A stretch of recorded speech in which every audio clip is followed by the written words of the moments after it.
Why did I... Okay, so, yeah, there's gonna be another cutscene, so pay attention. Learn stuff. It's not really learning, because it's not educational in any way whatsoever. It's a fictional story, but yeah, okay, enjoy. Pay attention. There'll be a test. Away from the influence of Mobius's cursed staff, I could feel the strength of the Soul Reaver slowly returning. If that orb was as debilitating to vampires as it was to the blade, it gave Mobius a powerful advantage over his enemies.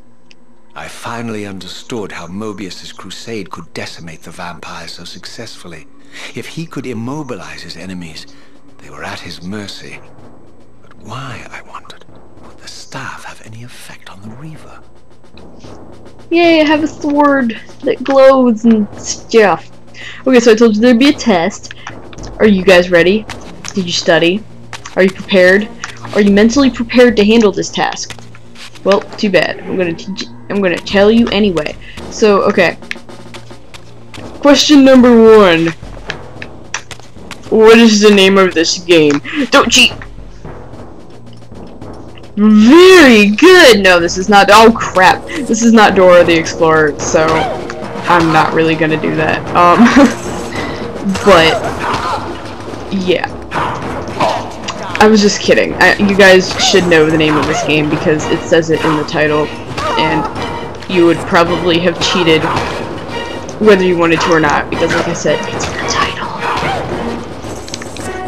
So yeah, you guys all aced your quiz, even if you answered incorrectly, because then you just make me lol and I give you an A anyway. I would make a terrible teacher, just saying.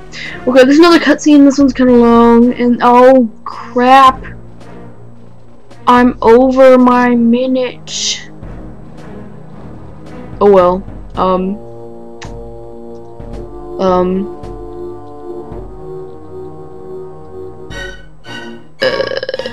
Yeah, I'm gonna keep going, and I'll just split it.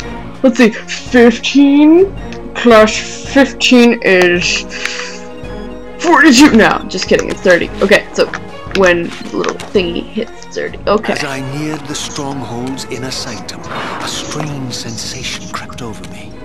An indescribable feeling of displacement, a sense of vertigo, as reality itself appeared to warp and bend around me. The disturbance seemed to emanate from the sanctuary's furthest chapel. As I cautiously approached, the sense of dislocation intensified with each step. So this was the tomb of the beloved King William the Just, beatified here as the martyr and catalyst of Mobius's crusade. I was reminded of Cain's journey as a fledgling vampire, how Mobius coerced him to travel back in history and assassinate William, thus igniting a genocidal hatred of vampires among the citizens of Nosgoth. And here I discovered the source of the displacement. The Soul Reaver itself, laid out like a holy relic, and broken, apparently in the battle between William and Cain. I had not thought such a thing was possible, until, of course, Cain shattered the blade against me when he tried to strike me down.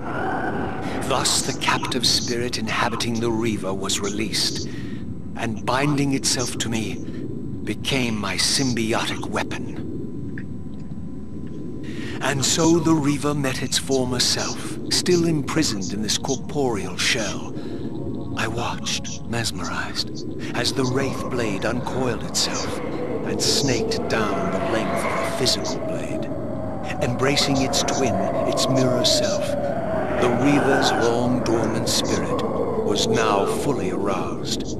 And for the first time, I felt the true presence of this other entity, willful, ravenous, and deranged from thousands of years of imprisonment. The Reaver was now in command, and I, now merely its helpless host, felt my soul being leeched to restore the blade. But the Reaver knew better than to destroy its host, and just as I neared the brink of oblivion, the blade released its hold on me. As I recovered, I realized we were now bound together in a fragile alliance. The Reaver no longer merely my symbiotic weapon, but a sentient parasite competing for control. What have you done to me, Mobius? Is this your trap? How mine? Don't forget it was Cain who led you here, not I. While you curse me, the only soul in Nosgoth ready to guide and assist you, Cain laughs at our folly and revels in your dismay. These blades, now coiled in sinister embrace, have inspired terror in the hearts of creatures far more durable than you, old man. Bound together as they are, I can only imagine what they could do to your soul's fragile shell.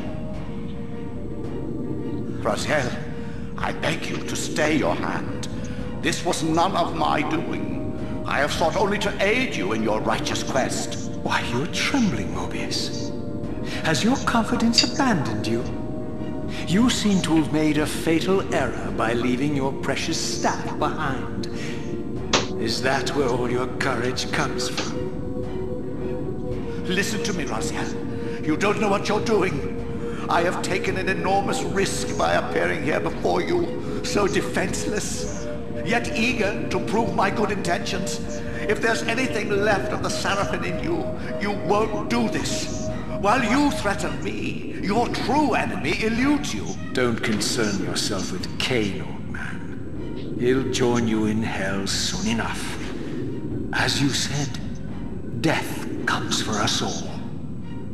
Yes, the wheel of fate demands it. What did you say? The wheel of fate. The inexorable cycle of death and rebirth to which all men are compelled. We serve the same God, Raziel. To strike me down would be striking God's own attendant. And I don't believe even you would take that risk. I tire of your games, Mobius. Now that I know you fear me, I needn't concern myself with you. Cain is waiting for me. Go then, Raziel. Seek Cain out and destroy him in the name of the one God we both serve. You, who were once a Seraphim priest, murdered, profaned, destroyed, and reborn again from his mercy. You are now most powerfully equipped to be his agent, his instrument of restoration and retribution. My own vengeance is motivation enough.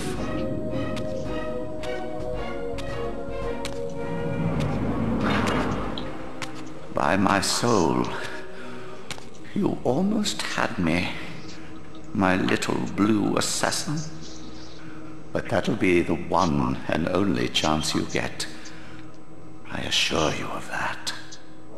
I gasp.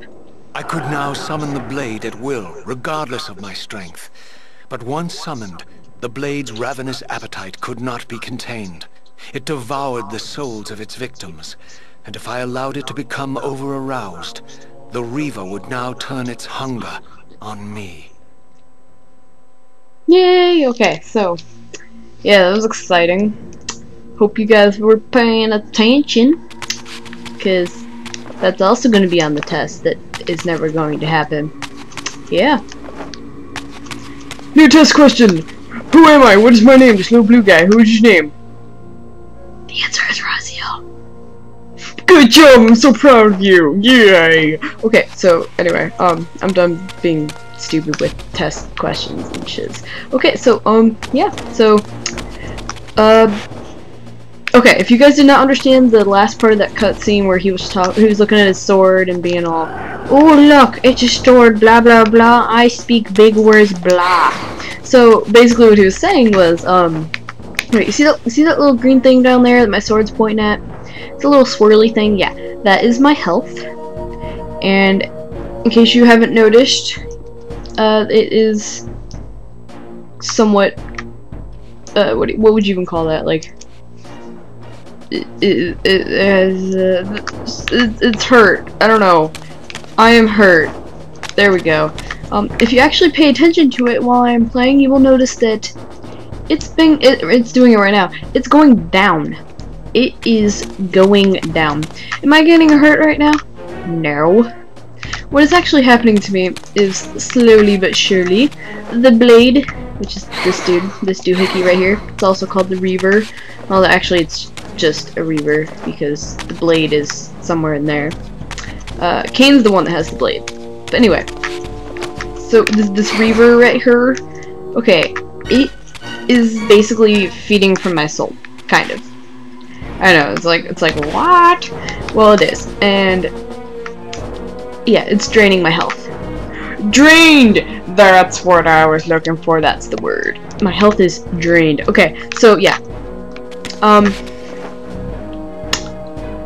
Okay, so you will notice at times if I ever fight with the Reaver, if you look at that little health thing down there, whenever I hit a bunch of times, see that little green thing that's starting to go around? If that goes all the way to red, which it'll go a lot faster when I'm hitting an enemy, if that goes around and turns red, it will start majorly taking away my health, as opposed to minorly like it is now. So yeah, that is pretty much what he was talking about, because I know sometimes his big words make no sense. The blade will now turn his hunger on me. Blah. Okay, so yeah. Yep, okay. So there's gonna be one little minor cutscene. It's like 30 seconds over here. I'm gonna do that real quick, and then I'm gonna cut off the video because, yeah. Okay. So this was the legendary Janos Ordrin, reputed to have been the most ancient and diabolical vampire to have ever existed. According to folklore, he lived high in the cliffs of Nosgoth's northern mountains and preyed mercilessly on the defenseless villagers below. His reign of terror ended when the Sarafan finally hunted him down and tore his throbbing heart from his still-living body. This relic came to be known as the Heart of Darkness, and was supposedly imbued with the power to restore vampiric unlife. The Sarafan therefore guarded it carefully, lest the heart fall into the hands of their enemies. But I wondered, could Janos Ordrin truly have been as monstrous as depicted here? Or was this merely artistic license by the Sarafan, who sought to lionize themselves by demonizing their darkest enemy? Very good suspicions, Raziel. Yes, you are 100% correct, even though most people probably didn't understand what you were talking about. How do I... Okay, there we go. Okay, so that guy right there. His name is Janos Ordrin, or Ordrin, something like that. Janos Ordrin. I don't know, they say it weird. Okay, he looks pretty monstrous and scary, right? He's like, "Rawr, I'm gonna eat you, nom nom." Well, he's not really like that. He doesn't have demon wings. In fact, he has angel wings. Ironic, I know. He's also not evil. He's actually very, very nice. And he never, ever, ever was mean to those townspeople there. He just sits up in his home and hides away like the antisocial vampire thing he is. So, yeah, they just decided to steal his heart one day. Isn't that rude? So, yes, Raziel, you are correct. These are just artistic thingies that lionize them and make monsters out of vampires. Yes, okay. So, I'm gonna cut this part off here. Please proceed to the next video. Yep. Okay. Bye-bye.